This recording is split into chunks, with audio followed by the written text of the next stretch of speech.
നമ്മൾ ധ്യാനിക്കുന്ന ചില വിഷയം ഇതാണ്. ഒരു ഭവനം അത് ദൈവത്താൽ ബ്ലസ് ചെയ്യപ്പെടേണ്ടതിൻ്റെ ആവശ്യകത എന്താണ്? എന്തിനൊരു ഭവനം ബ്ലസ് ചെയ്യേണ്ടത് എന്താണ്? എന്തിന് ബ്ലസ് ചെയ്യണം? ഭവനം ബ്ലസ്സിങ് എന്നാൽ എന്താണ്? എന്തിന് ബ്ലസ് ചെയ്യണം? അതിൻ്റെ ആവശ്യകത എന്താണ്? തുടങ്ങിയ വിഷയം നമ്മൾ അല്പനിമിഷം കൃപയിൽ ആശ്രയിച്ചുകൊണ്ട് നമുക്ക് ഇന്ന് ചിന്തിക്കാനായിട്ട് ആഗ്രഹിക്കുകയാണ്. നമുക്ക് സ്തുതിക്കാം. ഹല്ലേലൂയ. ആ വിഷയത്തിലേക്ക് നമുക്ക് വരാം. യേശുവേ ആരാധന, യേശുവേ ആരാധന. ഇങ്ങനൊരു വിഷയം നമ്മൾ എടുക്കാൻ തീരുമാനിക്കാൻ കാരണം ഇന്ന് പല ഭവനങ്ങളിൽ നമ്മൾ ജീവിക്കുന്നവർ അനുഭവങ്ങൾ അവർ സാക്ഷ്യപ്പെടുത്താറുണ്ട്. വേറെ ഒരു ഉയർച്ചയുമില്ല, അല്ലെങ്കിൽ ഭവനത്തിൽ എന്നും പ്രശ്നങ്ങളാണ്. ഞങ്ങളുടെ അപ്പുറത്തെ വീട്ടിൽ ഇപ്പുറത്തെ വീട്ടിൽ ഒരു പ്രശ്നമില്ലല്ലോ, ഞങ്ങളുടെ വീട്ടിൽ പ്രശ്നമാണ്. ചില ഭവനത്തിൽ ഇങ്ങനെ പറയാറുണ്ട്, വേറെ എത്ര എനിക്കറിയാവുന്നൊരു ഫാമിലി ഉണ്ട്. അദ്ദേഹം പറയുകയാണ്, എൻ്റെ ചേട്ടന് 1.5 ലക്ഷം രൂപ സാലറി ഉണ്ട്, എൻ്റെ ചേച്ചി ഗവൺമെൻറ് കോളേജിൽ ലെക്ചറാണ്, പ്രൊഫസറാകുന്നു, അവർക്കും നല്ല സാലറി ഉണ്ട്, അദ്ദേഹവും നല്ല സാലറി ഉള്ള വ്യക്തിയാണ്. ഒരു മാസം ഒരു 3.5-4 ലക്ഷം രൂപ ഞങ്ങളുടെ വീട്ടിൽ വരുന്നുണ്ട്. ഞങ്ങളുടെ വീട്ടിലൊന്ന് വരണം, ഞങ്ങളുടെ കയ്യിൽ ഒന്നുമില്ല. എനിക്ക് വളരെ പേഴ്സണൽ അറിയാവുന്നൊരു ഭവനം പറഞ്ഞത് ഈ അടുത്തിടയ്ക്ക് 3.5 ലക്ഷം രൂപ ഒരു മാസം ഞങ്ങളുടെ വരുമാനത്തിൽ വന്നിട്ടും മാസാവസാനം ഞങ്ങളുടെ കയ്യിൽ ഒന്നുമില്ല. ഒരു നല്ലൊരു സാധനം എൻ്റെ കുടുംബത്തിൽ വാങ്ങാൻ സാധിക്കുന്നില്ല. ഇത് ഒരു മാസത്തെ അനുഭവമാണെങ്കിൽ പോട്ടെന്ന് വിചാരിക്കും. വർഷങ്ങളായി ഞങ്ങളുടെ അനുഭവം ഇതാണ്. ഇന്ന് വരെ ഞാനും ചേട്ടനും ചേച്ചി, ഫാദർ ഗവൺമെന്റ് ഓഫീസറായിട്ട് വലിയ പോസ്റ്റിൽ റിട്ടയർഡ് ആയാൽ അദ്ദേഹത്തിന്റെ പെൻഷൻ എല്ലാം ഉണ്ട്. ഇന്ന് വരെ ഞങ്ങൾക്കത് ഗുണപ്പെടുന്നില്ല. ഒരു ഫാമിലി സാക്ഷ്യപ്പെടുത്തിയത്. വേറൊരു സഹോദരൻ സാക്ഷ്യപ്പെടുത്തിയ, ബ്രദറെ, ഞങ്ങളിങ്ങനെ വീട്ടിൽ നിൽക്കുമ്പോൾ രാത്രി ആ കുടുംബനാഥൻ ഇങ്ങനെ അവരുടെ വർക്ക് ഏരിയ ഭാഗത്ത് രാത്രി പാത്രം എല്ലാവരും ഭക്ഷണം കഴിച്ചു കഴിഞ്ഞ് രാത്രി അദ്ദേഹമാണെന്ന് പാത്രം കഴുകാൻ വേണ്ടി ഇങ്ങനെ ഇരിക്കുമ്പോൾ വർക്ക് ഏരിയയിൽ നൈറ്റി ഇട്ട് ഒരാൾ അങ്ങോട്ട് തിരിഞ്ഞിരിക്കുന്നു. അവരുടെ വൈഫ് അകത്തുണ്ട്. ഇദ്ദേഹമാണ് വർക്ക് ഏരിയയിലേക്ക് പോയത്. ഇതാരാ? ഈ വീട്ടിനകത്ത് വേറൊരു ആള് ചുവന്ന നൈറ്റ്, അദ്ദേഹം വ്യക്തമായി തിരിഞ്ഞു നിൽക്കുകയാണ്. ആള് ചുവന്ന നൈറ്റ് ഇട്ടുകൊണ്ട് ഒരാൾ അടുക്കള.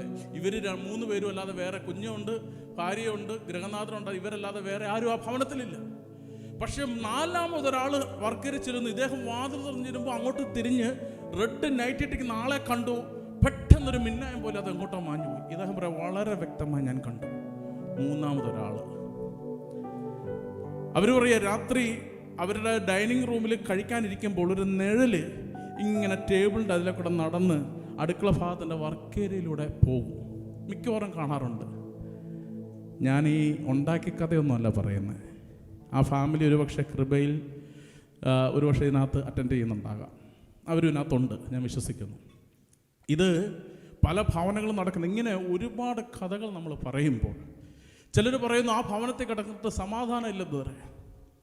ഈ അടുത്തിടയ്ക്ക് ഒരു സഹോദരൻ പറഞ്ഞതാ, ഞാൻ എൻ്റെ ഭവനം, അദ്ദേഹത്തിൻ്റെ ഭവനം അദ്ദേഹം വാടകയ്ക്ക് കൊടുത്തു. ഈ ഭവനത്തിൽ ഭയങ്കര അസ്വസ്ഥത, കിടക്കാൻ പറ്റത്തില്ല.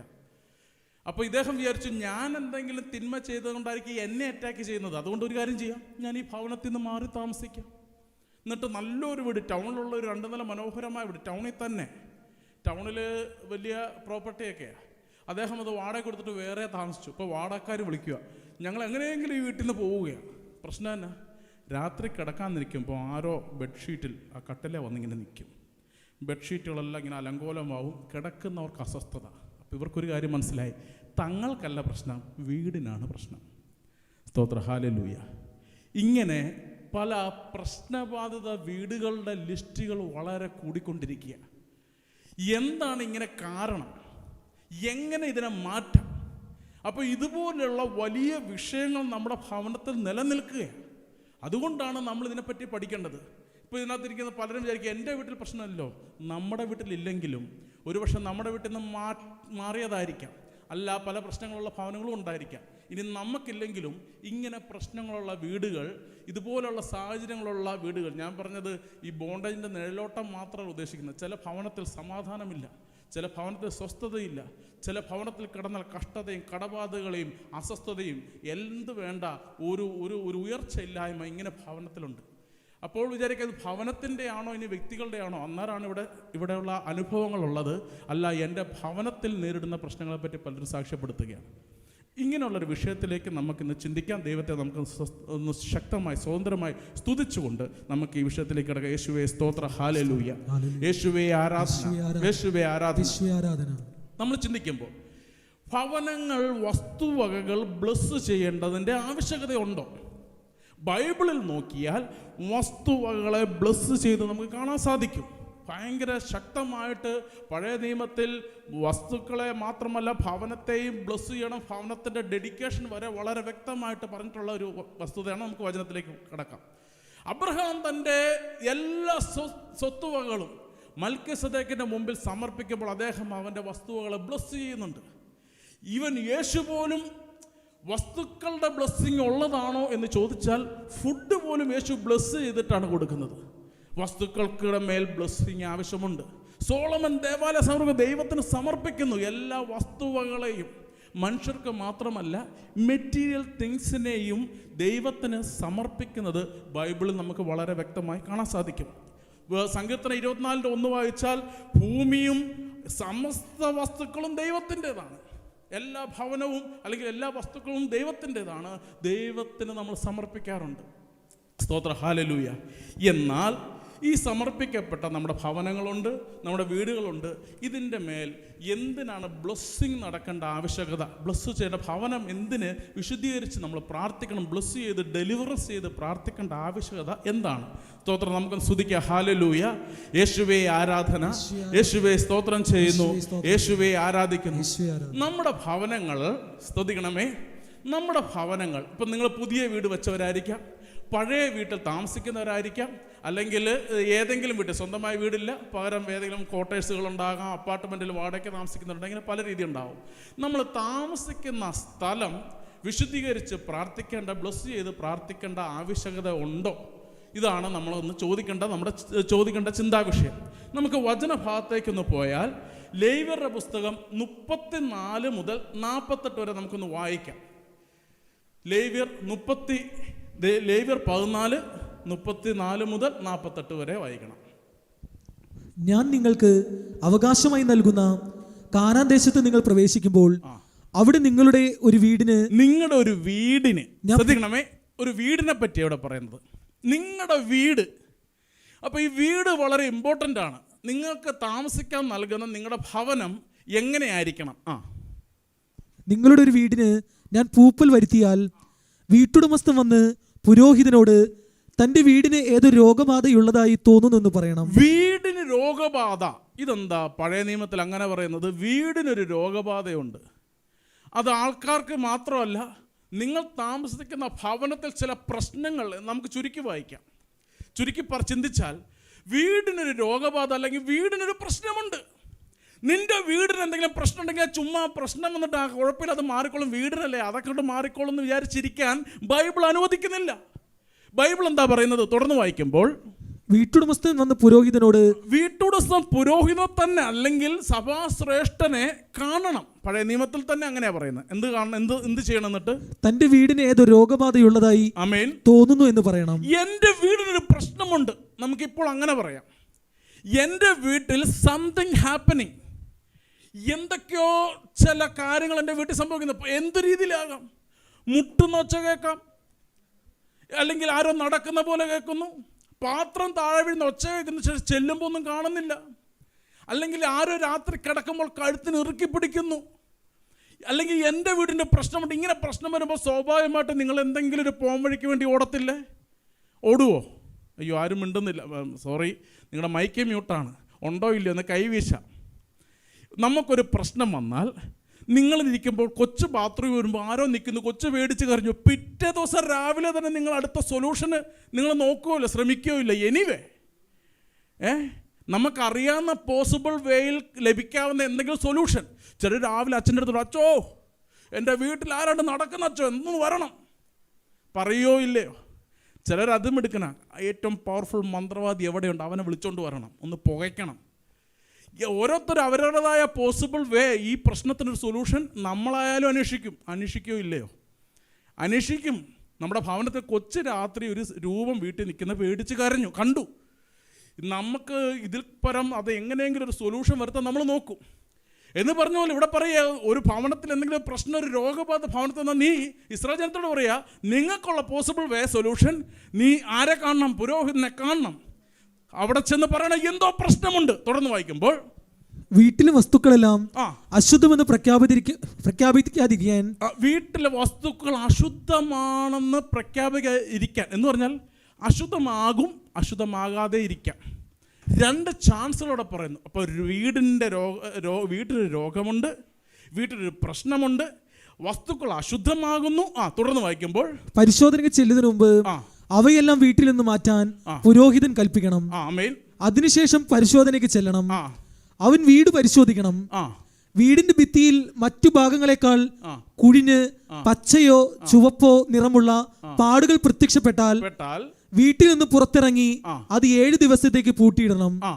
7-ാം ദിവസം തിരിച്ചെത്തി പരിശോധിക്കുമ്പോൾ വീടിന്റെ ഭിത്തികളിൽ പൂപ്പൽ പടർന്നിട്ടുണ്ടെങ്കിൽ അത് ബാധിച്ചിട്ടുള്ള കല്ലുകൾ ഭിത്തിയിൽ നിന്നെടുത്ത് പട്ടണത്തിന് പുറത്തുള്ള അശുദ്ധമായ സ്ഥലത്തേക്ക് എറിഞ്ഞു കളയാൻ പുരോഹിതൻ കൽപ്പിക്കണം. അനന്തരം വീടിന്റെ അകം മുഴുവൻ ചുരണ്ടി പൊടി പട്ടണത്തിന്റെ വെളിയിൽ അശുദ്ധമായ സ്ഥലത്ത് കളയാൻ നിർദ്ദേശിക്കണം. ഇളക്കിയെടുത്ത കല്ലുകളുടെ സ്ഥാനത്ത് വേറെ കല്ലുകൾ വയ്ക്കുകയും വീട് പുതുതായി തേക്കുകയും വേണം. വീട് തേക്കണം. ഇതിപ്പോഴല്ല, എത്രായിരം വർഷങ്ങൾ കൊണ്ടത് 3000 വർഷങ്ങൾ കൊണ്ട് മുമ്പ് പറഞ്ഞ കാര്യം വീട് തേക്കണം. നമ്മുടെ വീടൊക്കെ ഓലപ്പരയായിരുന്നു കഴിഞ്ഞ 20 വർഷം മുമ്പ് വരെ. അവരൊക്കെ പറഞ്ഞ വീട് തേക്കണം. പോട്ടെ, നമ്മുടെ വിഷയം ഇതാണ്. നിന്റെ വീടിനൊരു പ്രശ്നം വന്നാൽ, പ്രശ്നമുണ്ട്, അതുകൊണ്ടാണ് പ്രശ്നത്തെ പറ്റി പറയുന്നത്. വീടിനൊരു രോഗമുണ്ട്, നീ ശ്രേഷ്ഠനെ പോയി കാണണം. ആ ശ്രേഷ്ഠൻ വന്ന് ആ വീട് പരിശോധിക്കും. അവിടെ അശുദ്ധി എന്തെങ്കിലും ഉണ്ടെങ്കിൽ അത് മാറ്റണം. അശുദ്ധിയുള്ള മാറ്റിയിട്ട് വീട് അടച്ചിട്ടിട്ട് വീണ്ടും വന്ന് നോക്കുമ്പോൾ പൂപ്പൽ മാറണം എന്നാണ്. അശുദ്ധി മാറിയാൽ ഭവനത്തിൻ്റെ മേലുള്ള ബോണ്ടേജ്, വസ്തുവകളുടെ മേൽ വരുന്ന ബോണ്ടേജാണ് ഇൻഫെസ്റ്റേഷൻ ബോണ്ടേജ്. ഒന്ന് എഴുതിയിട്ടോ, ഇൻഫെസ്റ്റേഷൻ. വസ്തുവകളുടെ മേൽ ബോണ്ടേജ് ഉണ്ടെന്ന് തെളിഞ്ഞാൽ, ശ്രേഷ്ഠമെന്ന് പ്രഖ്യാപിച്ചാൽ, ബോണ്ടേജ് വരാനുള്ള റീസൺ അവർ കണ്ടുപിടിക്കണം. അപ്പോൾ എന്തുകൊണ്ട് നിൻ്റെ വീട് അശുദ്ധമാകുന്നു, അല്ലെങ്കിൽ എന്തുകൊണ്ട് നിൻ്റെ വീട് ഇൻഫെക്റ്റഡ് ആകുന്നു, എന്തുകൊണ്ട് നിൻ്റെ വീട് ഹോണ്ടഡ് ആകുന്നു, എന്തുകൊണ്ട് നിൻ്റെ വീട് അസ്വസ്ഥത ഉണ്ടാക്കുന്ന വീടായി മാറുന്നു, അതിൻ്റെ കാരണം ഒരു ശ്രേഷ്ഠം വന്ന് കണ്ടുപിടിക്കണം. ഇത് ദൈവിക സംവിധാനമാണ്, ദൈവവചനമാണ് പറയുന്നത്. ശ്രേഷ്ഠം വന്നിട്ട് അവൻ ഇൻസ്പെക്ട് ചെയ്യണം ഈ പ്രശ്നമുണ്ടാകുന്ന റീസൺ എന്താണെന്ന്. അപ്പോൾ ഈ റീസൺ കണ്ടുപിടിച്ചാൽ, ഈ റീസണായ വസ്തുക്കളോ എന്തെങ്കിലും കാര്യങ്ങളോ ആ ഭവനത്തെ സംഭവിച്ചിട്ടുണ്ടെങ്കിൽ നീ ആദ്യം അതിനെ മാറ്റണം. ആ ഭവനത്തെ ക്ലീൻ ചെയ്യാനിടണം. എന്നിട്ട് വന്ന് വീട് നീ പരിശോധിക്കുമ്പോൾ വീണ്ടും കാര്യങ്ങളെല്ലാം ഓക്കെ ആണെങ്കിൽ കുഴപ്പമില്ല. അല്ല എങ്കിൽ വീണ്ടും അത് വന്നിട്ടുണ്ടെങ്കിൽ അതിനെല്ലാം ചിരണ്ടി കളഞ്ഞ പൊടി പോലും അവിടെ ഇടരുത്, അതെല്ലാം കൊണ്ട് നശിപ്പിക്കണം. പിന്നെയും പറയുന്നുണ്ട്, വായിച്ചാൽ എന്നിട്ട് ഇതിനൊന്നും യാതൊരു മാറ്റില്ല, ആ വീട് ഇടിച്ചു കളയാൻ തന്നെ പറയുന്നുണ്ട്. സ്തോത്ര, ഹല്ലേലൂയ. അപ്പോൾ നിസ്സാര കാര്യമല്ല, ഒരു ചെറിയ സബ്ജക്റ്റ് അല്ല ഭവനത്തിൻ്റെ ബ്ലെസ്സിങ് എന്ന് പറയുന്നത്. ഭവനം രോഗബാധിതമാകും. ആമേൻ, ഹല്ലേലൂയ. ഭവനം രോഗബാധിത ഭവനത്തിലുണ്ടാകും. നമുക്ക് പുതിയ നിയമത്തിലേക്ക് വരാം. അത് പഴയ നിയമമാണെങ്കിൽ പുതിയ നിയമമോ, വിശുദ്ധ ലൂക്കോസിൻ്റെ സുവിശേഷം അതിൻ്റെ 11-ാം അധ്യായം 24-ാം വാക്യം നമുക്കൊന്ന് വായിക്കാം. വിശുദ്ധ ലൂക്കോസിന്റെ സുവിശേഷം 11:24. അശുദ്ധാത്മാവ് ഒരുവിനെ വിട്ടുപോയാൽ വരണ്ട സ്ഥലങ്ങളിലൂടെ ആശ്വാസം തേടി അലഞ്ഞു നടക്കും. ആമേൻ. കണ്ടെത്താതെ വരുമ്പോൾ അവൻ പറയുന്നു, ഇറങ്ങിപ്പോന്ന ഭവനത്തിലേക്ക് കയറൂ എന്നാ പറയുന്നത്. അശുദ്ധാത്മാവ് ഭവനത്തിൽ, ഈവൽ സ്പിരിറ്റ് ഭവനത്തിൽ കയറും. ഇങ്ങനൊരു സാധ്യതയുണ്ട്. അതുകൊണ്ടാണ് ബൈബിൾ അത് വ്യക്തമായി പറയുന്നത്. അശുദ്ധാത്മാവ് എന്ന് പറയുക കെട്ടുകഥയാണ്. വീട്ടിലെ ഈ ഒച്ചയും ബഹളമൊക്കെ കെട്ടുകഥയാണെന്ന് പറയുന്നവർക്ക് ബൈബിൾ പറയാ, നോ, ഇതൊരു ഫിക്റ്റീഷ്യസ് സ്റ്റോറി അല്ല, ഇതൊരു മിത്തല്ല, ഇതൊരു സത്യമായ കാര്യമാണ്. നിന്റെ ഭവനം ഇൻഫെക്റ്റഡ് ആകുമെന്ന് യേശുവാണ് നമ്മളെ പഠിപ്പിക്കുന്നത്. നിന്റെ ഭവനത്തിൽ ബോണ്ടേജ് ഉണ്ടാകുമെന്നും അശുദ്ധാത്മാവ് തങ്ങളെക്കാൾ ശക്തരായ ദൂതന്മാരെ, അന്ധകാരത്തിൻ്റെ ദൂതന്മാരെ കൊണ്ടുവന്ന ഭവനത്തിൽ ആവസിക്കുമെന്ന് യേശുവാണ് പഠിപ്പിച്ചിരിക്കുന്നത്. സത്യമായവനാണ് പഠിപ്പിച്ചിരിക്കുന്നത്. ഇങ്ങനൊരു വസ്തുതയുണ്ട്, ഇതിനൊന്നും തള്ളിക്കളയാൻ പറ്റത്തില്ല. ഇതൊരു കഥാ സ്റ്റോറിയാണോ? ഭവനത്തിൽ ഇങ്ങനെ പ്രശ്നങ്ങൾ ഉണ്ടാക്കുന്നത് ഒരു സ്റ്റോറിയാണ്? നോ, സ്റ്റോറി അല്ല എന്ന് സുവിശേഷം യേശു നമ്മളെ പഠിപ്പിക്കുകയാണ്. ദൈവത്തെ നമുക്ക് സ്തുതിക്കാം. ഹല്ലേലൂയ. യേശുവേ ആരാധന, യേശുവേ ആരാധിക്കുന്നു, യേശുവേ ആരാധന. നമ്മുടെ ഭവനത്തിൽ ഇതിനകത്ത് ഇരിക്കുന്ന സഹോദരങ്ങളെല്ലാം ഒന്ന് ശ്രദ്ധിക്കണമേ. നമ്മുടെ എല്ലാം ഭവനത്തിൽ ബ്ലെസ്സിങ് പ്രെയറിൻ്റെ ആവശ്യമുണ്ടോ? നമ്മുടെയൊക്കെ ഭവനത്തിൽ പ്രാർത്ഥിക്കേണ്ട ഡെലിവറൻസ് പ്രെയർ ചെയ്യേണ്ട ആവശ്യകതയുണ്ടോ? സ്തോത്ര, ഹല്ലേലൂയ. നമ്മളൊന്ന് ചിന്തിച്ച് നോക്കിയാൽ നമ്മുടെ ഭവനം, ചിലർ പറയാറുണ്ട്, ബ്രദറെ ഈ ഭവനം ഞങ്ങൾ വാങ്ങിച്ചപ്പോൾ ഞങ്ങൾ ഒന്നും ചെയ്തിട്ടില്ല, വീട് വെച്ചു, ഇങ്ങനെ ജീവിച്ചതാണ്. പക്ഷേ നിലവിൽ നോക്കുമ്പോൾ കാര്യങ്ങൾ ഞങ്ങൾ പറഞ്ഞു ഞങ്ങൾ വാസ്തു നോക്കിയിട്ടില്ല, അല്ലെങ്കിൽ ഒന്നും ചെയ്തിട്ടില്ല, ഞങ്ങൾ വീട് വെച്ചതാണ്.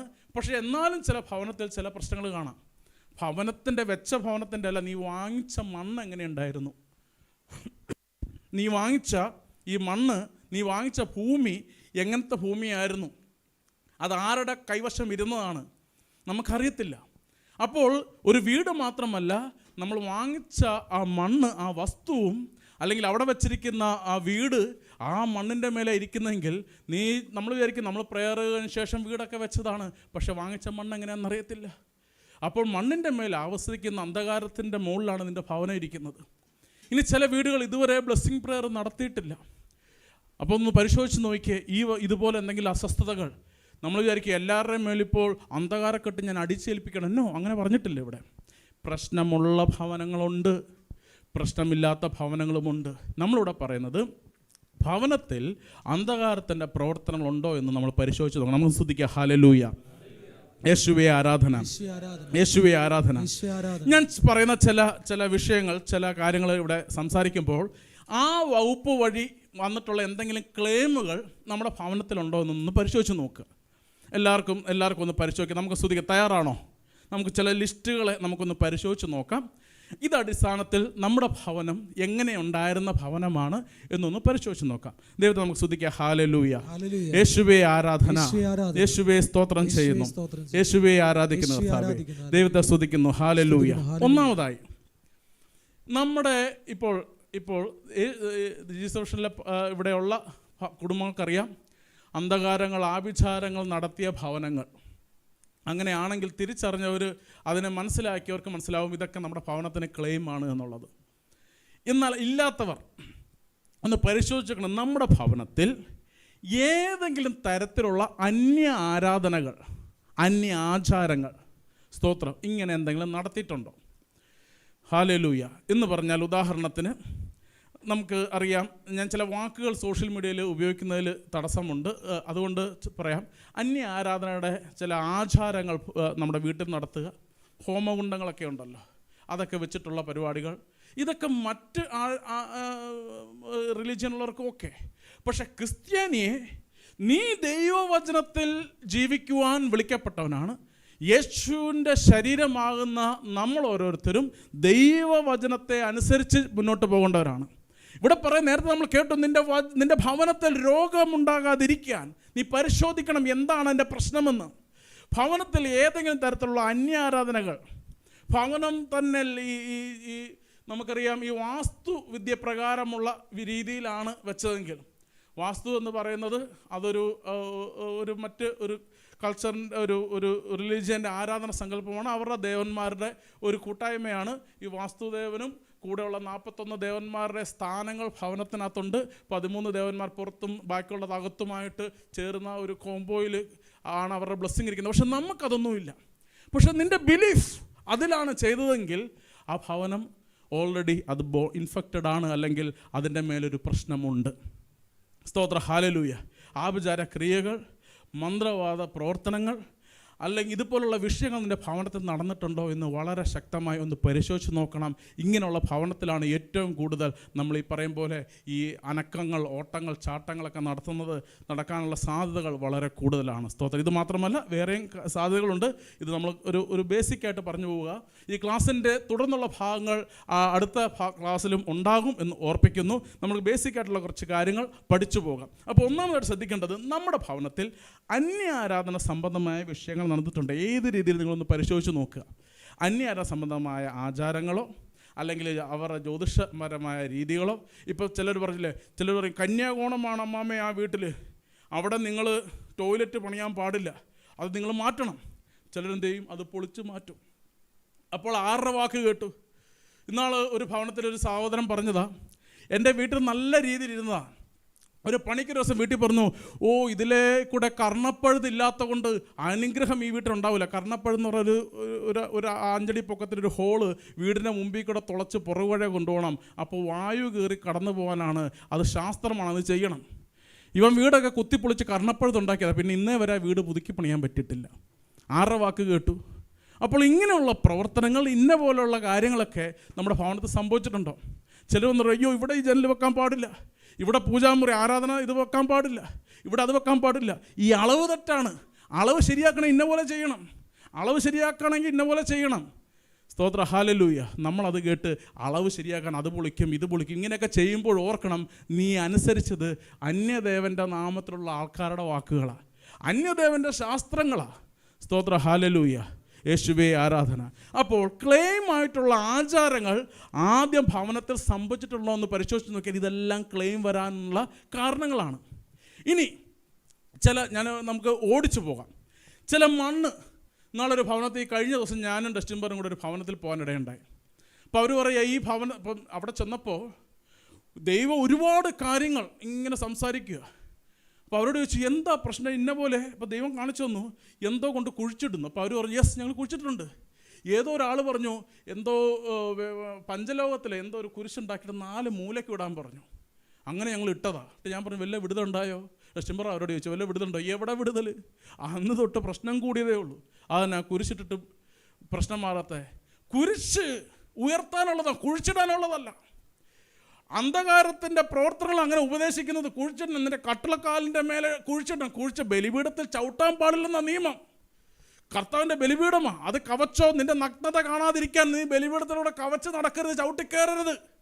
സ്തോത്രം. അത് കുഴിച്ചിടാനുള്ളതല്ല, അത് ഉയർത്തപ്പെടാനുള്ളതാണ്. കട്ടിളക്കാലിൻ്റെ അടിയിലുള്ള കുഴിച്ചിടാൻ പാടില്ല. ഇങ്ങനെയൊക്കെ ചെയ്യുമ്പോൾ നമ്മൾ വിചാരിക്കും നമ്മൾ വേറെ അന്യാരാധന ചെയ്തിട്ടില്ല. ഈ ക്രിസ്തീയ രീതിയിൽ നിൽക്കുമ്പോൾ ആ രീതിയിൽ നിന്നെ പറ്റിക്കുന്ന അന്ധകാരത്തിൻ്റെ പ്രവർത്തനങ്ങളുണ്ട്. പറമ്പിൽ കുഴിച്ചിടുക, കട്ടിളക്കാലിൻ്റെ അടി കുഴിച്ചിടുക, മൂലയ്ക്ക് കുഴിച്ചിടുക, ഇങ്ങനെ പല കുഴിച്ചിടൽ നടത്തിക്കൊണ്ട് നമ്മളിപ്പോൾ കുഴി കിടക്കുക. സ്തോത്രം ചെയ്യുന്നു, യേശുവെ ആരാധിക്കുന്നു. ഇതുപോലുള്ള സംഭവം. ഇനി അത് മണ്ണിൻ്റെ മേൽ ഉള്ള ബോണ്ടേജ് ഉണ്ട്. നീ താമസിക്കുന്ന വീട്, ആ മണ്ണ് നിനക്ക് ഉയർച്ച തരാത്ത രീതിയിൽ കെട്ടുകളുള്ള മണ്ണാണെങ്കിലോ, കണ്ണീരിൻ്റെ ശാപം വീണ മണ്ണാണെങ്കിലോ, അന്ധകാരത്തിൻ്റെ ആധിപത്യങ്ങൾ ഇരുന്ന മണ്ണാണെങ്കിലോ എന്ത് ചെയ്യും? നമ്മൾ കേൾക്കും, ഞാൻ പ്രാർത്ഥിക്കുന്നുണ്ട്, ഒരു നടപടിയില്ല. നീ കിടക്കുന്ന മണ്ണ് ഡെലിവറൻസ് ആകണം, നീ താമസിക്കുന്ന വീട് ഡെലിവറൻസ് ആകണമെന്ന്. സ്തോത്ര, ഹല്ലേലൂയ. ഇത് അന്ധകാരം വീട്ടിൽ നിന്ന് വിട്ടുപോകണം. നമുക്ക് സാധിക്കുമോ? സ്തോത്ര, ഹല്ലേലൂയ. നമ്മുടെ ഭവനത്തെ അന്ധകാരത്തിൻ്റെ മുകളിൽ കിടന്നിരുന്ന അന്ധകാരത്തിൻ്റെ സാമ്രാജ്യം, ആധിപത്യം, ദേശാധിപതിയുടെ ആധിപത്യം, തിന്മയുടെ രാജ്യത്തിൻ്റെ ആധിപത്യം നമ്മുടെ ഭവനത്തിൽ ഇരിക്കുക. ആ ഭവനത്തിൽ നമ്മൾ ജീവിക്കുമ്പോൾ നമ്മൾ ഉയർത്താൻ അനുവദിക്കത്തില്ല. എന്നാൽ നീ പ്രാർത്ഥിക്കുക മാത്രമല്ല, ആ ഭവനത്തെ അതിൽ നിന്ന് വിടുവിക്കണം. യേശു ചെയ്ത ശുശ്രൂഷയിൽ ഒന്നാണ് ഡെലിവറൻസ്. ഈ 2 പേരായിട്ട് പോകുമ്പോൾ സകല നീ യേശു പോകാനിരിക്കുന്ന ദേശത്തേക്ക് തനിക്ക് മുൻപായി അവർ അയക്കുമ്പോൾ പറയുന്നു, നീ പിശാചുകളെ പുറത്താക്കണം. അയക്കപ്പെട്ടവരോട് പറഞ്ഞാൽ നീ ആദ്യം പോയി ഡെലിവറൻസ് ചെയ്യണം. നീ ഒരു ഭവനത്തിൽ ചെല്ലുമ്പോൾ അവിടെ രോഗികളുണ്ടെങ്കിൽ സൗഖ്യപ്പെടുത്തണം. സാത്താനിക് ബോണ്ടേജുകൾ വരുത്തിയ രോഗങ്ങളുള്ള ഭവനങ്ങളുണ്ട്. നീ ഡെലിവറൻസ് ചെയ്തേ ആ രോഗങ്ങൾ പോകും. നീ ഡെലിവറൻസ് ചെയ്തേ ആ ഭവനത്തിൽ സമാധാനം വരും. സ്തോത്ര, ഹല്ലേലൂയ. ഡെലിവറൻസ് ചെയ്ത സമാധാനം വരും. ലൂക്കോസ് 11:20. ലൂക്കോസ് 11:20 ഒന്ന് വായിക്കാവോ? എന്നാൽ ദൈവകരം കൊണ്ടാണ് ഞാൻ പിശാചുകളെ പുറത്താക്കുന്നത്. ദൈവകരം കൊണ്ട് പിശാചുകളെ പുറത്താക്കുകയാണെങ്കിൽ ദൈവരാജ്യം നിങ്ങളുടെ ഇടയിൽ വന്നു കഴിഞ്ഞു. ഡെലിവറൻസ് നടക്കുമ്പോൾ ദൈവരാജ്യം ഇറങ്ങും. ഭവനത്തിൽ ഡെലിവറൻസ് നടക്കുമ്പോൾ അവിടെ ദൈവത്തെ ആരാധിക്കാൻ സാധിക്കും, ദൈവത്തിൻ്റെതായി മാറും. അപ്പൊ ദൈവത്താൽ ഡെലിവറൻസ് നടക്കുന്നെങ്കിൽ, പിശാചുകളെ പുറത്താക്കുന്നെങ്കിൽ മാത്രമേ എന്ത് സംഭവിക്കത്തുള്ളൂ? ഡെലിവറൻസ് സംഭവിച്ചാൽ മാത്രമേ അവിടെ അന്ധകാരം മാറി ദൈവരാജ്യം ഇറങ്ങത്തുള്ളൂ. അപ്പോൾ വളരെ ഇമ്പോർട്ടൻ്റ് ആണ് നിന്റെ ഭവനത്തിൽ ഡെലിവറൻസ് നടത്തണം എന്നുള്ളത്. എൻ്റെ ഭവനത്തിൽ ഡെലിവറൻസ് നടത്തുന്നുള്ളത്, നമ്മുടെയൊക്കെ ഭവനത്തിൽ ദൈവരാജ്യം ഇറങ്ങണം എന്നുള്ളത്. സ്തോത്ര, ഹല്ലേലൂയ. സ്വാഭാവികമായിട്ടും പ്രാർത്ഥിക്കുന്ന കുടുംബങ്ങളാണ്, പ്രാർത്ഥിക്കുക, ആരാധനയൊക്കെ ചെയ്യുന്നുണ്ട്. പക്ഷേ ഭവനം ബ്ലസ് ചെയ്യണം. സ്തോത്ര, ഹല്ലേലൂയ. ഒന്ന് സ്തുതിക്കാമോ എല്ലാവരും ചേർന്ന്? സ്വരമുയർത്തി ശക്തിയോടെ യേശുവേ ആരാധന. ദൈവത്തെ സ്തുതിക്കാം, ശക്തിയോടെ സ്തുതിക്കാം. ഭവനത്തിൽ ഇപ്പോഴും ക്ലെയിം, സാത്താനിക് ക്ലെയിം, പൈശാചിക സാന്നിധ്യങ്ങൾ അവകാശം വെക്കുന്ന വസ്തുക്കൾ നിന്റെ ഭവനത്തിലുണ്ടോ എങ്കിൽ നീ പരിശോധിക്കണം. നമ്മുടെ അകപ്പറമ്പ് റോയ്ബർ എപ്പോഴും പറയും, പുള്ളി ഈ ഓട്ടത്തിലൊക്കെ പോകുമ്പോൾ നമ്മുടെ ഒരു മലയുണ്ടല്ലോ കേരളത്തിൽ, കറുത്ത മുണ്ട് എടുത്തുകൊണ്ട് പോകുന്ന പുള്ളി അവിടേക്ക് ഓട്ടം പോകുമ്പോൾ അവിടെ നിന്ന് കിട്ടിയൊരു മുണ്ട് അദ്ദേഹത്തിൻ്റെ വീട്ടിലിരിക്കുകയാണ് റോയ്ബറിൻ്റെ. അദ്ദേഹം പറയും, വീട്ടിൽ അസ്വസ്ഥതയായിരുന്നു, വീട്ടിൽ പ്രശ്നമായിരുന്നു, വീട്ടിൽ അന്ധകാരത്തിൻ്റെ ആധിപത്യമായിരുന്നു, വാഹനം ഇടയ്ക്കിടയ്ക്ക് ആക്സിഡൻ്റ് ആകുമായിരുന്നു. ഇത് തിരിച്ചറിഞ്ഞ് കർത്താവ് അത് കണ്ടുപിടിച്ചപ്പോൾ ദൈവം അത് വെളിപ്പെടുത്തി അത് നശിപ്പിച്ച ശേഷമാണ് പല വസ്തുക്കൾ, അതേ ഇവിടെ ഇരിപ്പുണ്ട്, പല വസ്തുക്കൾ അത് മാറ്റപ്പെട്ട ശേഷമാണ് ആ വിടുതൽ വന്നത്. സ്തോത്ര, ഹല്ലേലൂയ. അന്ധകാരം ക്ലെയിം ചെയ്യുന്നതിൻ്റെ വസ്തുക്കൾ ഭവനത്തിൽ ഇരിപ്പുണ്ടെങ്കിൽ നിന്റെ ഭവനം അത് ക്ലെയിമായി മാറും. അന്ധകാരത്തിൻ്റെ അവകാശം നിന്റെ ഭവനത്തെ പിടികൂടും. അന്ധകാരത്തിൻ്റെ പല വസ്തുക്കൾ നിന്റെ ഭവനത്തിൽ ഉണ്ടെങ്കിൽ, സ്തോത്ര, ഹല്ലേലൂയ, നിന്റെ ഭവനം പ്രശ്നമാണ്. നാളെ ഞങ്ങളൊരു ഭവനത്തിൽ ചെല്ലുമ്പോൾ കുറേ ഫോട്ടോകൾ ഇങ്ങനെ ഇരിക്കുക. അപ്പോൾ അവർ ജീസസിൻ്റെ ഒരു ബന്ധനമോചന ക്യാമ്പ് അവർ കേട്ടു. ആ കേട്ടതിൻ്റെ അടിസ്ഥാനത്തിൽ അവർ ഈ ഫോട്ടോകളെല്ലാം എടുത്ത് നീക്കാൻ തീരുമാനമെടുത്തു. അങ്ങനെ തീരുമാനമെടുത്തപ്പോൾ അവർ പറഞ്ഞു, ബ്രദർ നല്ല ഫ്രെയിമാണ്, ഒത്തിരി വില കൊടുത്ത് വാങ്ങിയതാ, ഈ ഫ്രെയിമും ചില്ലും പൊട്ടിക്കണ്ടല്ലോ, അതിൻ്റെ ഫോട്ടോ എടുത്ത് മാറ്റിയിട്ട് ഈ ഫ്രെയിമിൻ്റെ ചില്ലിനകത്ത് വചനം ഇട്ട് വെച്ചാൽ എന്താ? അതുകൊണ്ട് ഞങ്ങളൊരു കാര്യം ചെയ്തു, മെല്ലെ അവർ പറഞ്ഞു ഞങ്ങൾ ആ ഫ്രെയിം കളയാതെ, ചില്ല് കളയാതെ ബാക്കിയുള്ള ഭാഗം അടത്തി മാറ്റിയപ്പോൾ അതിൻ്റെ ഫോട്ടോയുടെ പുറകെ ചെമ്പ് തകിടിൽ എന്തൊക്കെയോ മന്ത്രവാദ സാധനങ്ങളൊക്കെ എഴുതി വെച്ചിട്ട് എന്തോ യന്ത്രം എന്നൊക്കെ എഴുതി വെച്ചേക്കുക. അവരറിയാം ഞങ്ങൾ ഈ ഫോട്ടോ വാങ്ങിയപ്പോൾ കണ്ടിട്ട് പോലുമില്ല. പക്ഷെ വാങ്ങി അന്നോട്ട് ഭവനത്തിന് ഉയർച്ചയില്ല. നമ്മുടെ ഭവനത്തിൽ പല വസ്തുക്കളും അന്ധകാരത്തിൻ്റെ സാന്നിധ്യമുള്ള വസ്തുക്കളുണ്ടോയെന്ന് പരിശോധിച്ച് നോക്കണം. സ്തോത്ര, ഹല്ലേലൂയ. യേശുവേ ആരാധന. പല ഭവനത്തിൽ ഇതൊന്നും ഇങ്ങനത്തെ ഉള്ളതൊന്നും പ്രത്യക്ഷത്തിൽ നമുക്ക് കണ്ടുപിടിക്കാൻ സാധിക്കത്തില്ല. പക്ഷെ ദൈവദാസന്മാർ, ദൈവത്താൽ അയക്കപ്പെട്ട കർത്താവിൻ്റെ ദാസന്മാർ ഒരു ഭവനത്തിൽ ചെല്ലുമ്പോൾ ദൈവം വെളിപ്പെടുത്തും. സ്തോത്ര, ഹല്ലേലൂയ. യേശുവേ ആരാധന. ദൈവം വെളിപ്പെടുത്തും ആ ഭവനത്തിൽ ചെല്ലുമ്പോൾ. അങ്ങനെയാണ് പറയുക, ദൈവത്തിൻ്റെ കൃപ ചില ഭവനത്തിൻ്റെ മേൽ വന്നാൽ നിൻ്റെ ഭവനത്തിൽ അന്ധകാരം ആധിപത്യം പുലർത്താൻ ഉപയോഗിച്ചിരിക്കുന്ന വസ്തുക്കളെ പോലും ദൈവം വെളിപ്പെടുത്തി കൊടുക്കും. അതാണ് അത്യുന്നത ദൈവം. സ്തോത്ര, ഹല്ലേലൂയ. യേശുവേ ആരാധന. അങ്ങനെ ദൈവം വെളിപ്പെടുത്തി കൊടുക്കാൻ നമുക്ക് പ്രാർത്ഥിക്കണം. ചിലത് നമുക്ക് വെളിപ്പെട്ട് വരത്തില്ല. ദൈവത്തെ നമുക്ക് സ്തുതിക്കാം. ഹല്ലേലൂയ. യേശുവേ ആരാധന, യേശുവേ ആരാധന. അന്യ ആരാധന വിഗ്രഹങ്ങൾ, അന്യ ആരാധനയുടെ വസ്തുക്കൾ, അന്യാരാധനയുടെ മറ്റ് നമ്മൾ ക്ലെയിം ചെയ്യുന്ന വസ്തുക്കളൊക്കെ നമ്മുടെ ഭവനത്തിലുണ്ടെങ്കിൽ വളരെ വളരെ ഒന്ന് ശ്രദ്ധിക്കണം. ഞാനൊരു ഉദാഹരണം പറയാം. ഒരിക്കൽ ഞാനും ഷൂബറും കൂടെ ഞങ്ങളിങ്ങനെ യാത്രയിലിടയ്ക്ക് ബ്രദർ പറയുകയാണ്, എടാ നീ വളരെ ശ്രദ്ധിക്കണം, നമ്മുടെ ഞങ്ങൾ പൊതുവായിട്ട് വാഹനത്തിൽ വരുമ്പോൾ വേറിങ്ങനെ ഈ ക്ലെയിമിനെ പറ്റിയുള്ള ക്ലാസ് ഇങ്ങനെ പറഞ്ഞുകൊണ്ടിരിക്കുക. അങ്ങനെ പറഞ്ഞപ്പോൾ ഇടയ്ക്കൊരു കാര്യം പറഞ്ഞു, എടാ ചിലവർ ഈ ആഗ്രഹം, ജീവിക്കണം എന്ന് ആഗ്രഹം ഉണ്ടായിരുന്നു, പക്ഷെ പെട്ടെന്ന് മരിച്ചുപോയി. അല്ലെങ്കിൽ ഈ ദുർമരണപ്പെട്ടവരുടെ വസ്തുക്കൾ. അപ്പോൾ രണ്ട് കൂട്ടരുടെ കാര്യം പറഞ്ഞു. ഒന്ന്, ദുർമരണപ്പെട്ടവരുടെ വസ്തുക്കൾ, ക്ലെയിം നമ്പർ 1. വളരെ ശ്രദ്ധിക്കും. ഞാനിപ്പോൾ ഈ പറയുന്നത് കേട്ടിട്ട് എല്ലാവരും കാണുന്നതല്ല, ഇനി അങ്ങനെയാണോ എന്ന് വിചാരിക്കും. നിങ്ങൾ വളരെ വ്യക്തമായിട്ട് കേൾക്കണം. ദുർമരണപ്പെട്ടവർ ഉപയോഗിച്ചിരുന്ന വസ്തുക്കൾ. 2, ജീവിക്കണമെന്ന് അതിയായ ആഗ്രഹം ഉണ്ടായിരുന്നു, പക്ഷേ നിർഭാഗ്യവശാൽ പെട്ടെന്ന് മരിച്ചുപോയി. ഇങ്ങനെയുള്ള വസ്തുക്കളൊക്കെ ഭവനത്തിലുണ്ടെങ്കിൽ അതൊന്ന് പരിശോധിക്കണം. അതിലൊക്കെ ചെറിയ ക്ലെയിം ഉണ്ട് എന്നുള്ള സാധ്യത. ഇതിനെപ്പറ്റിയുള്ള ഡീറ്റെയിൽസ് ഉള്ള ക്ലാസ്സുകൾ നമ്മൾ തുടർന്നുള്ള ഈ ക്ലാസ്സിൻ്റെ അടുത്ത 2nd എപ്പിസോഡിൽ നമ്മൾ ഡീറ്റെയിൽ ആയിട്ട് സംസാരിക്കും. ഇങ്ങനെയുള്ള വസ്തുക്കൾ ക്ലെയിം ചെയ്യും എന്ന് പറഞ്ഞു. അപ്പോൾ ഞാൻ പറഞ്ഞു, വേറെ അങ്ങനൊരു വിഷയമുണ്ടല്ലോ. അപ്പം വേറിനോട് ഞാൻ പറഞ്ഞു, വേറെ എന്നെ പഠിപ്പിച്ചൊരു സാറുണ്ടായിരുന്നു, ഞാനും സാറും ഭയങ്കര ആത്മബന്ധമായിരുന്നു. അപ്പോൾ അദ്ദേഹം പെട്ടെന്ന് എലിപ്പനി വന്ന് പെട്ടെന്ന് മരിച്ചുപോയി. അപ്പം മരിക്കാൻ അവസാനം എൻ്റെ മടി മരിക്കുന്നത്, എൻ്റെ കൂടെ കിടന്നാണ് മരിക്കുന്നത്. അപ്പം മരിക്കുന്ന അവസാനത്തെ ശ്വാസത്തിൽ എടാ എനിക്ക് ജീവിക്കണമെന്ന് എൻ്റെ കൈ പിടിച്ച് പറഞ്ഞു, പക്ഷെ മരിച്ചുപോയി. അദ്ദേഹം മരിച്ചു. എനിക്ക് ഭയങ്കര ഒരു ഫീലിങ്സ് ഒക്കെ ആയിരുന്നു. അദ്ദേഹത്തിൻ്റെ ഓർമ്മയ്ക്കായിട്ട് ഞാൻ അദ്ദേഹത്തിൻ്റെ ഒരു കണ്ണാടി, അദ്ദേഹം കണ്ണാടി എപ്പോഴും ഉപയോഗിക്കും. ഈ കണ്ണാടി ഞാനൊരു ഒരു ഗ്ലാസ് പാത്രത്തിനകത്തേക്ക് എൻ്റെ റൂമിൽ ഇങ്ങനെ ഒരു ഓർമ്മയ്ക്കായിട്ട് ഞാനിങ്ങനെ വെച്ചു. അപ്പോൾ എറണാകുളത്ത് ലൂർദ് ഹോസ്പിറ്റലിൽ വെച്ചാണ് അദ്ദേഹം മരിച്ചത്. ബ്രദർ ഈ ക്ലാസ് പറഞ്ഞപ്പോൾ ഞാൻ പറഞ്ഞു, അയ്യോ ഇങ്ങനൊരു സാധനം എൻ്റെ കയ്യിൽ ഇരിപ്പുണ്ടല്ലോ, അദ്ദേഹത്തിന് ജീവിക്കണമെന്ന് ഭയങ്കര ആഗ്രഹമായിരുന്നു, പക്ഷെ പെട്ടെന്ന് മരിച്ചുപോയി. അദ്ദേഹത്തിനുള്ള എൻ്റെ ആത്മബന്ധം കാരണം അദ്ദേഹത്തിൻ്റെ സ്പെക്സ് ഞാനെടുത്ത് വീട്ടിൽ കൊണ്ട് വെച്ചിട്ടുണ്ട്. വേറെ പറഞ്ഞു, ഇടാതെ കത്തിക്കണത് പ്രശ്നമാണെന്ന് പറഞ്ഞു. ഞാൻ വീട്ടിൽ വന്ന് കേട്ടപാടെ തന്നെ ഈ കണ്ണാടി എടുത്ത് ഞാൻ കത്തിച്ചപ്പോൾ ആ ലൂർദ് ഹോസ്പിറ്റലിൽ അന്ന് ആശുപത്രിയിൽ എന്ത് മണം ഉണ്ടായിരുന്നോ ആ മണം പെട്ടെന്ന് എൻ്റെ റൂം മൊത്തം നിറയാൻ തുടങ്ങി. ഇത് വളരെ സത്യമാണ്, എൻ്റെ അനുഭവമാണ്. ലൂർദ് ഹോസ്പിറ്റലിൽ അദ്ദേഹത്തിൻ്റെ ആ ആശുപത്രിയിലൊരു മണവും ഒരു വല്ലാത്ത മരിച്ച വീട്ടിലൊരു മണം പെട്ടെന്ന് അവിടെ വന്നു. അയ്യോ, അന്നേരം ഞാൻ മനസ്സിലായി, അയ്യമ്മേ, ഈ പിശാചിനെയും കൊണ്ട് ഞാൻ ഇത്ര നാൾ എൻ്റെ വീട്ടിൽ പെട്ടിക്കകത്ത് കണ്ണാടി കൂട്ടിനകത്ത് ഞാനിട്ട് വളർത്തുകയായിരുന്നല്ലോ എന്ന് വിചാരിച്ച്. ചില വസ്തുക്കൾ ഇതുപോലെ എൻ്റെ വീട്ടിലൊരു ടോർച്ച് ഉണ്ടായിരുന്നു. ഒരു പണ്ട് ഈ ഗൾഫിൽ പോയിട്ട് വരുമ്പോൾ ഒരു ചുവന്ന ടോർച്ചുണ്ട്, ഇങ്ങനെ മടക്കി പ്ലഗിൽ കുത്താൻ പറ്റുന്ന റീചാർജബിൾ ടോർച്ച്. അന്ന് നമ്മുടെ നാട്ടിലൊക്കെ ബാറ്ററി ഇട്ട് യൂസ് ചെയ്യുമ്പോൾ ഈ ഗൾഫിൽ നിന്ന് വരുന്ന ഈ ടോർച്ചൊക്കെയാണ് റീചാർജബിൾ ടോർച്ചുള്ളത്. അപ്പോൾ ഇങ്ങനൊരു സാധനം ഞങ്ങളുടെ വീട്ടിലുണ്ടായിരുന്നു, ഞങ്ങളുടെ തറവാട്ട് വീട്ടിലുണ്ടായിരുന്നു. അപ്പം വീടിൻ്റെ അടുത്താണ് റെയിൽവേ പാളം, റെയിൽവേ സ്റ്റേഷനൊക്കെ, പിറവൻ റോഡ് റെയിൽവേ സ്റ്റേഷനൊക്കെ. അപ്പോൾ ഒരു ചങ്ങാതി ഒരു ദിവസം രാവിലെ വന്നിട്ട് നമ്മുടെ വീട്ടിലുള്ള ആളോട് പറഞ്ഞ്, അച്ഛാ ആ ടോർച്ച് ഒന്ന് തന്നേ, ഒന്ന് അവിടം വരെ പോയിട്ട് വരട്ടെ എന്ന് പറഞ്ഞ് ഇവൻ ഈ ടോർച്ചും വാങ്ങിച്ചുകൊണ്ട് പോയിട്ട് എന്ത് ചെയ്ത്, ഇവൻ പോയി ട്രെയിനിൽ ചാടി ചത്ത്. പിറ്റേ ദിവസം പോലീസ് വന്ന് ഈ മൃതദേഹമൊന്നും ഇല്ല എന്നെല്ലാം ചെതറിപ്പോയി. ആകെ കിട്ടിയത് ഈ ചുവന്ന ടോർച്ചാണ്, ഇതാരും എടുക്കത്തില്ല. അവസാനം നാട്ടുകാർക്കെല്ലാം മനസ്സിലായത് ഇവനാണ് ഇവിടെ നിന്നാണ് ടോർച്ച് വാങ്ങിയത്. ഈ ടോർച്ച് വീട്ടിൽ കൊണ്ടു കൊടുത്ത് അവരാരും ഇത് തൊടത്തില്ല.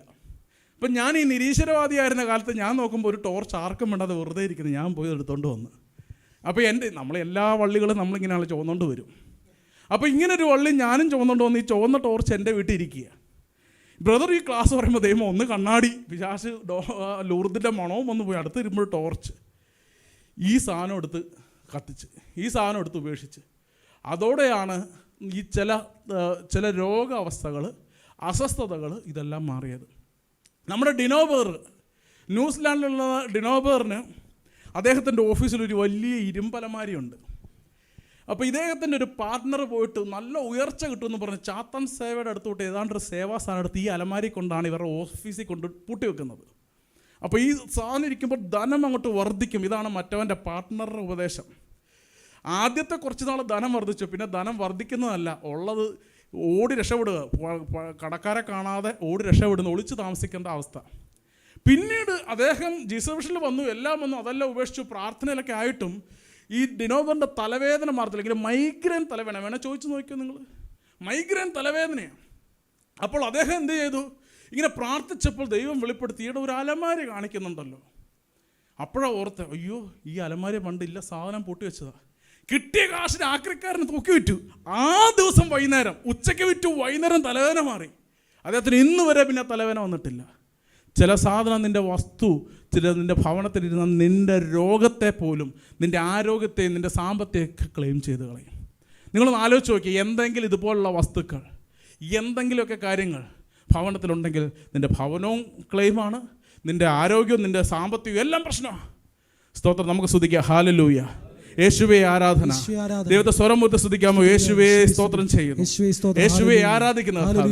കർത്താവേ അനുഗ്രഹിക്കണമേ എന്ന് പ്രാർത്ഥിക്കുന്നു. ദൈവത്തിന്റെ ആത്മാവേ അവിടെ നിന്ന് ഇറങ്ങി വരണമേ. യേശുവേ അവിടെ നിന്ന് ഇറങ്ങി വരണമേ. നിന്റെ ഭവനം ബ്ലസ് ചെയ്യണം, നിന്റെ ഭവനത്തെ ബ്ലസ് ചെയ്യണം. അന്ധകാരം ഏതൊക്കെ മേഖലയിലാണ് ആധിപത്യം പുലർത്തിയിരിക്കുന്നത്, അവൻ്റെ ഭവനത്തെ, വിദ്യാഭ്യാസത്തെ, കുഞ്ഞുങ്ങളുടെ ഉയർച്ചയെ, ഭവനത്തിൻ്റെ മറ്റ് മേഖലകളുടെ സാമ്പത്തികത്തെ എല്ലാം അന്ധകാരം പൂട്ടിക്കളയും. സ്തോത്ര, ഹല്ലേലൂയ. നമ്മൾ അറിയത്തില്ല, നമ്മൾ കിടക്കുന്ന ഭവനം അന്ധകാരത്തിൻ്റെ ആധിപത്യത്തിലാണ്. പക്ഷെ ഒരു ജീവിത ഉയർച്ചയില്ല, വളരെ സീരിയസ് ആയിട്ടുള്ള പ്രശ്നമാണ്. നീ ഒരു രോഗം വന്നാൽ, പല്ലുവേദന വന്നാൽ പല്ല് കാണിക്കാൻ ഓടുമല്ലോ, ഒരു പ്രശ്നം വന്നാൽ, നടുവേദന വന്നാൽ ഉടനെ ഹോസ്പിറ്റലിൽ പോകുമല്ലോ, പനി വന്നാൽ മരുന്ന് വാങ്ങാൻ ഓടുമല്ലോ. നിൻ്റെ ഭവനം അതിനേക്കാൾ വലിയ പ്രശ്നത്തിരിക്കുക. എന്തേ അത് ക്ലിയർ ചെയ്യാൻ നിങ്ങൾ പോകാത്ത? മറുവഴികൾ നിങ്ങൾ ആലോചിക്കേണ്ടത്. ദൈവത്താൽ വിടുതൽ ലഭിക്കാൻ എന്താ ആലോചിക്കാത്ത? ഇതൊരു വളരെ സീരിയസ് ആയിട്ടുള്ള മാറ്ററാണ്. പല ഭവനങ്ങളും വളരെ പ്രശ്നത്തിൽ കിടക്കുകയാണ്. ഞങ്ങൾ പല ഭവനത്തിലും മിഷൻ വർക്കിന് പോകുമ്പോൾ കർത്താവ് വെളിപ്പെടുത്തുന്ന ചില വിഷയങ്ങൾക്കും ഞെട്ടിപ്പോവും. ദൈവം ഇങ്ങനെ ഓരോ കാര്യങ്ങൾ വെളിപ്പെടുത്തുമ്പോൾ, നമ്മളല്ല കേട്ടോ, ദൈവം വെളിപ്പെടുത്തുന്നത്. ദൈവത്തിൻ്റെ കൃപ ചില ഭവനങ്ങളോട് ദൈവം സംസാരിക്കുമ്പോൾ, തലമുറ പൂർവ്വന്മാരുടെ കാലത്തുള്ള ചില വസ്തുക്കൾ തൊട്ടിങ്ങനെ ദൈവം വെളിപ്പെടുത്തുമ്പോൾ ഇതെല്ലാം ക്ലെയിമായി കിടക്കുകയാണ്. നമ്മൾ കാണുന്നതല്ല, അവർക്ക് അറിയുന്നതിന് മുൻപേ ആ ഭവനത്തിൽ നടന്ന പല വിഷയങ്ങളുമുണ്ട്. നിൻ്റെ ഭവനം ബ്ലസ് ചെയ്യണം. ഡെലിവറൻസ് വളരെ ഇമ്പോർട്ടൻ്റ് ആണ്. നിൻ്റെ ഭവനത്തിൽ ഡെലിവറൻസ് വളരെ ഇമ്പോർട്ടൻ്റ് ആണ്. ദൈവം പറഞ്ഞു, ദൈവത്താൽ വിടുതൽ ലഭിക്കാതെ ദൈവരാജ്യ ഭവനത്തിൽ ഇറങ്ങത്തില്ല. അപ്പോൾ യേശുവിൻ്റെ ഡെലിവറൻസ്, യേശുവിൻ്റെ ബ്ലെസ്സിങ്, വിടുതൽ ശുശ്രൂഷ ഏതൊരു ഭവനത്തിന് ആവശ്യമാണ്. ആ ഭവനത്തിൽ വിടുതലില്ലെങ്കിൽ അത് വളരെ തകർച്ചയ്ക്ക്. നീ ജീവിതകാലം മുഴുവൻ ജോലി ചെയ്തു, നിനക്കൊന്നുമില്ല. ഞാൻ പറഞ്ഞില്ല, മാസം 3 ലക്ഷം വരുമാനം കിട്ടുന്നൊരു ഭവനം, ഒന്നുമില്ല ഭവനത്തിൽ. ആ ഭവനത്തിൽ കാരണം ഇരുട്ട് കട്ട പിടിച്ച കിടക്കുന്നത്. എത്ര വെയിലുണ്ടെങ്കിലും എത്ര ലൈറ്റ് ഇട്ടാലും ആ വീട്ടിൽ ഒരു മ്ലാനത നിറഞ്ഞ ഇരുട്ടാ. സ്തോത്ര, ഹല്ലേലൂയ. അവർ പറയും, എനിക്ക് ഒറ്റയ്ക്ക് ആ വീട്ടിൽ താമസിക്കാൻ പറ്റത്തില്ല. എന്തൊക്കെ അസ്വസ്ഥത, ഒറ്റയ്ക്ക് ജീവിക്കത്തില്ല അവർ രാത്രി വേറെ വീട്ടിലാണ് പോയി കിടക്കുന്നത്. ഒറ്റയ്ക്കാണെങ്കിൽ ഒറ്റയ്ക്ക് ആ വീട്ടിൽ, ചില വീട്ടിൽ കിടക്കാൻ പറ്റത്തില്ല. സ്തോത്ര, ഹല്ലേലൂയ. ദൈവത്തെ സ്തുതിക്കാം. യേശുവേ ആരാധന, യേശുവേ സ്തോത്രം ചെയ്യുന്നു, യേശുവേ ആരാധിക്കുന്നു. ജീവിക്കുന്ന ദൈവത്തെ സ്തുതിക്കാമോ ശക്തിയോടെ? ദൈവത്തിന്റെ ആത്മാവെ അവിടെ നിന്ന് അനുഗ്രഹിക്കണമേ. യേശുവേ സ്തോത്രം ചെയ്യുന്നു, യേശുവേ ആരാധന. നിയമാവർത്തനം 7-ാം അധ്യായം 25-26 വാക്യങ്ങളൊന്ന് വായിക്കാം. The book of Deuteronomy chapter 7 verse 25. നിയമാവർത്തനം 7:25-26. അവരുടെ ദേവന്മാരുടെ വിഗ്രഹങ്ങൾ അഗ്നിയിൽ ദഹിപ്പിക്കണം. നിങ്ങൾക്കൊരു കെണിയാകാതിരിക്കാൻ അവയിലെ വെള്ളിയോ സ്വർണമോ മോഹിക്കുകയോ എടുക്കുകയോ ചെയ്യരുത്. എന്തെന്നാൽ നിങ്ങളുടെ ദൈവമായ കർത്താവിന് ഇത് നിന്ദ്യമാണ്. വീട്ടിലേക്ക് കൊണ്ടുവരരുതെന്ന് പറഞ്ഞിട്ടുണ്ടല്ലോ. വിഗ്രഹത്തെ പോലെ നിങ്ങളും ശാപഗ്രസ്തരാകാതിരിക്കാൻ നിന്ദ്യമായ ഒരു വസ്തുവും വീട്ടിലേക്ക് കൊണ്ടുവരരുത്. നിന്ദ്യമായ വസ്തുക്കൾ വീട്ടിൽ കൊണ്ടുവരരുത്. ശാപഗ്രസ്തമാകും, നിന്റെ ഭവനം ശാപഗ്രസ്തമാകും എന്ന് വചനം പഠിപ്പിക്കുക. സ്തോത്രം. അതുകൊണ്ട് നിന്ദ്യമായ വസ്തുക്കൾ നിന്റെ വീട്ടിൽ കൊണ്ടുവരരുത്. അതൊന്ന് എഴുതിയിട്ടോ, വളരെ വ്യക്തമാണ്. നിയമാവർത്തനം 7:25-26 ഒന്ന് എഴുതിയിട്ടോ. നിന്ദ്യമായ വസ്തുക്കൾ നിന്റെ ഭവനത്തിൽ കൊണ്ടുവന്നാൽ, നിന്ദ്യമായ വസ്തുക്കൾ നിന്റെ ഭവനത്തിൽ വിഗ്രഹങ്ങൾ, മറ്റ് മന്ത്രച്ചരടുകൾ, ഏസുകൾ തുടങ്ങി എന്ന് വേണ്ട മറ്റ് മതത്തിന്റെ വേഷങ്ങളും ക്രിസ്ത്യൻ വേഷങ്ങളും ഉണ്ട്. ക്രിസ്ത്യൻ വേഷം ഏതാ? നമ്മുടെ ചേർത്തലുള്ള ചാരക്കുഞ്ഞമ്മയുടെ അടുത്തുനിന്ന് ഞങ്ങളുടെ ഒരു ഭവനത്തിൽ പ്രാർത്ഥിക്കാൻ പോയി. അവർ ചുവന്ന മെഴുതിരി വെള്ളം അതുമെല്ലാം കൊണ്ടുവന്നാൽ വീട്ടിൽ വെച്ച് അവർ ബ്രദർ ഇത് കൊണ്ടുവച്ച് അന്ന് തൊട്ട് ഒരു ഉയർച്ചയില്ല. ആ ബ്രദർ വേണമെങ്കിൽ ഇതിനകത്ത് കയറിയിട്ടുണ്ട്, പ്രേയറിൽ വേണേൽ ചോദിച്ചു നോക്കിയോ, വലിയ അനുഗ്രഹം ഉണ്ടായോ? ഒന്നും ഒരു അനുഗ്രഹവും ഇല്ല. അന്ന് തൊട്ട് കഷ്ടതയാണ്. ഇത് കടബാധ്യത മാറാനെ കൊണ്ടുവച്ചാൽ പിന്നെ അതിന് വേണ്ടി വലിയ കടക്കാരനായി മാറി. അതുകൊണ്ട് ക്രിസ്ത്യൻ വേഷത്തിൽ വരുന്ന ക്ലെയിമുകളും ഉണ്ട്. നിന്ദ്യമായ വസ്തുക്കൾ നിന്റെ ഭവനത്തിൽ വന്നാൽ അത് ശാപഗ്രസ്തമാകും. സ്തോത്ര, ഹല്ലേലൂയ. ശാപഗ്രസ്തമായ വസ്തുക്കൾ ഭവനത്തിൽ നിന്ന് മാറ്റണം. നിന്റെ ഭവനത്തെ വിടുതൽ ലഭിക്കണം. യേശുവേ ആരാധിക്കണം. നമുക്ക് സ്തുതിക്കാം. ഹല്ലേലൂയ.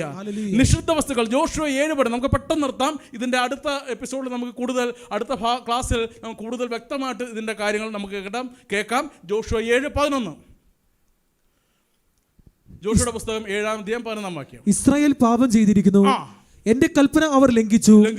നിഷിദ്ധ വസ്തുക്കളിൽ ചിലത് അവർ കൈവശപ്പെടുത്തി. നിഷിദ്ധ വസ്തുക്കൾ കൈവശപ്പെടുത്തി നിന്റെ ഭവനത്തിൽ കൊണ്ടുവന്നാൽ നീ ഒന്ന് പാപിയാണ്, രണ്ട് നിന്റെ ഭവനം അശുദ്ധമായി. നിഷിദ്ധ വസ്തുക്കൾ ഭവനത്തിൽ വെച്ചാലും ഭവനം അശുദ്ധം, ശാപഗ്രസ്തമാകും. നിന്റെ ചെയ്തികൾ നീ ഭവനത്തിൽ നടത്തിയാൽ ശാപഗ്രസ്തമാകും. ഒന്ന് നിന്റെ പ്രവൃത്തി, നീ ആ ഭവനത്തിൽ നീ ചെയ്യുന്ന ആഭിചാര ക്രിയകൾ കാരണം ഒരു ഭവനം അശുദ്ധമാകും. നിഷിദ്ധ വസ്തുക്കൾ നീ അനുഗ്രഹമാണെന്ന് പറഞ്ഞ് വീട്ടിൽ കൊണ്ട് വെച്ചാൽ ശാപഗ്രസ്തമാകും.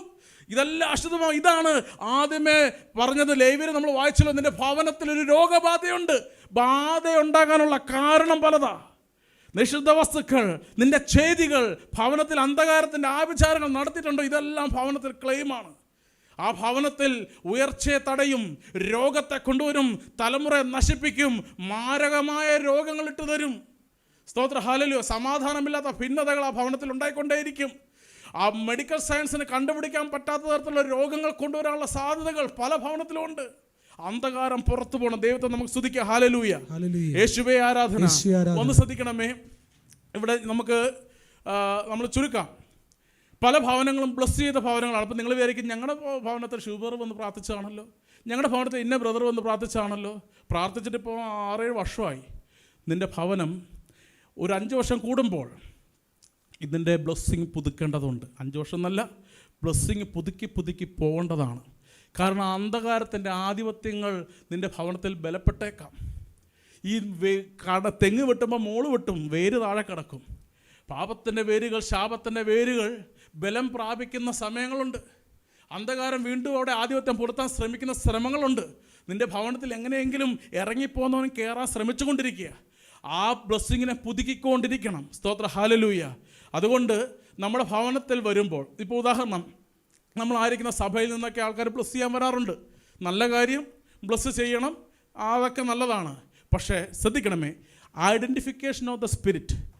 ഏത് സ്പിരിറ്റാണ് നിൻ്റെ ഭവനത്തിൽ ആധിപത്യം പെടുന്നത്? ഇപ്പം ഞാൻ ചെയ്തത് അന്യാരാധനയുടെ സംബന്ധമായ വിഷയങ്ങൾ എൻ്റെ ഭവനത്തിൽ ചെയ്തിട്ടുണ്ടോ? യഥാർത്ഥമായ കാര്യമാണ്. പള്ളിയിൽ നിന്ന് അല്ലെങ്കിൽ എൻ്റെ സഭ, ഞാനാകുന്ന എൻ്റെ കൂട്ടായ്മയിൽ നിന്ന് ആൾക്കാർ വന്നിട്ട് ഒരു പ്രാർത്ഥനയും ഒരു തളിപ്പും ഒക്കെ ചെന്ന് പോയി. സ്പിരിറ്റിനെ ഐഡൻറ്റിഫൈ ചെയ്തോ? സ്പിരിറ്റിനെ റിബൂക്ക് ചെയ്തോ? സ്പിരിറ്റിനെ പുറത്താക്കിയോ? സ്പിരിറ്റിനെ പുറത്താക്കാതെ അവൻ പോകത്തില്ല.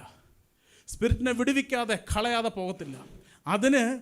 അതിന് ശാസന പ്രാർത്ഥനകൾ, യേശുവിനാൽ അപ്പോയിൻ്റ് ചെയ്യപ്പെട്ട ദൈവദാസന്മാർ, യേശുവാണ് പ്രവർത്തിക്കുന്നത്. യേശുവിൻ്റെ ഡെലിവറൻസ് ശുശ്രൂഷകളാണ് നടക്കേണ്ടത്. അപ്പോൾ ഒരു നോർമൽ ബ്ലെസ്സിങ് പ്രെയറും ഒരു ഡെലിവറൻസ് പ്രെയറും ഡിഫറൻ്റ് ആണ്. ഡെലിവറൻസ് പ്രെയർ മീൻസ് ആ സ്പിരിറ്റിനെ ഐഡൻറ്റിഫൈ ചെയ്യണം, ഏത് കാരണത്തിൽ അത് വന്നു എന്ന് കണ്ടുപിടിക്കണം, ഏതൊക്കെ രീതിയിൽ എന്തൊക്കെ സംഭവങ്ങൾ ഉണ്ടായെന്നുള്ള കർത്താവിനാൽ വെളിപ്പെടുത്തൽ ലഭിക്കണം, എങ്ങനെ പുറത്താക്കിയാൽ എങ്ങനെ പോകാന്നുള്ള സൊല്യൂഷൻ തരണം, ഈ സൊല്യൂഷൻ അനുസരിച്ച് ജീവിക്കുന്നുണ്ടോ എന്ന് ഫോളോ അപ്പ് ചെയ്യണം. ഇങ്ങനെ ഒരുപാട് കാര്യങ്ങൾ ബ്ലെസ്സിങ് പ്രെയറിൻ്റെ പുറകിലുണ്ട്. ഒരു സാധാ വെള്ളം തളിപ്പ് പ്രാർത്ഥനയിൽ ഇത് വരത്തില്ല. Identification of the spirit important ആണ്. അതിനെ പുറത്താക്കണം, പുറത്താക്കിയാൽ എങ്ങനെ മുന്നോട്ട് പോകണം, ഇങ്ങനെയുള്ള കാര്യങ്ങളുള്ള ഉപദേശങ്ങളെല്ലാം ആവശ്യമാണ്.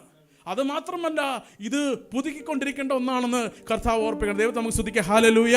ഇന്ന് രാത്രി നമുക്ക് ചേർന്ന് പ്രാർത്ഥിക്കാം. കർത്താവെ, ഞങ്ങൾ അനുഗ്രഹിക്കണമേ എന്ന് പ്രാർത്ഥിക്കുന്നു. യേശുവെ ആരാധിക്കുന്നു, യേശുവെ ആരാധിക്കുന്നു. നമുക്ക് തുടർന്ന് ഇതിനെപ്പറ്റി ഡീറ്റെയിൽസ് ക്ലാസ്സുകൾ ദൈവം കൃപയാൽ നൽകുന്നതായിരിക്കും എന്ന് ഓർപ്പിക്കുന്നു. കർത്താവ് ഇന്ന് രാത്രി നമ്മൾ അനുഗ്രഹിക്കട്ടെ. ഇത് ദൈവത്തിൻ്റെ ആത്മാവ് നമ്മളെ ബലപ്പെടുത്തട്ടെ.